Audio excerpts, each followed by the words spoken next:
Je vous le disais en titre, elle a enfin eu lieu aujourd'hui. La rencontre prévue entre le Premier ministre Daniel Kablan-Duncan et les 11 partis de l'opposition ivoirienne, membres du cadre permanent de dialogue. En toile de fond, les questions liées aux élections couplées municipales et régionales.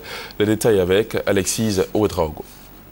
La 4e réunion du cadre permanent de dialogue avec l'opposition ivoirienne s'est tenue ce jeudi à la primature. Après la rencontre du 7 janvier dernier, cet échange entendait finaliser la question de la participation de l'opposition aux prochaines échéances électorales, régionales et municipales dans le pays. Laurent Donafologo du Rassemblement pour la paix, au nom des responsables politiques présents, a dit la ferme volonté et surtout la bonne foi de l'opposition à s'inscrire dans le processus de réconciliation et surtout de décrispation de la vie politique en Côte d'Ivoire. Nous venons de prendre connaissance d'un certain nombre de résultats, de questions que nous avions posées au gouvernement, qui les a examinés rapidement, avec bonne foi, je le répète, et nous sommes convenus, les partis politiques, de nous retrouver pour regarder à nouveau les réponses du gouvernement.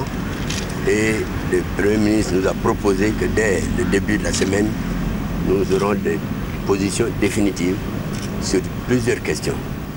Que ce soit les élections, que ce soit le statut de l'opposition, le fonctionnement même de ces rencontres que nous avons institutionnalisées, qui s'appelle CPV. Nous devons dire que nous partons de cette réunion satisfaits. Présence notable à cette rencontre, celle du leader de Mamadou Koulibaly. Il avait boudé les précédentes rencontres. Le Premier ministre nous a proposé un calendrier de travail sur tous les thèmes. Jusqu'à mi-février, on sait comment on va évoluer sur les grandes questions de la nation.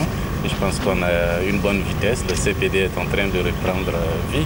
Daniel Kablan-Duncan, qui a établi un chronogramme de rencontres bien rythmé pour ce dialogue politique ivoirien, reste confiant. Le Front populaire ivoirien, qui n'était pas présent à cette rencontre, devrait lui être reçu vendredi dès 16 h, toujours dans le cadre de ce dialogue politique ivoirien.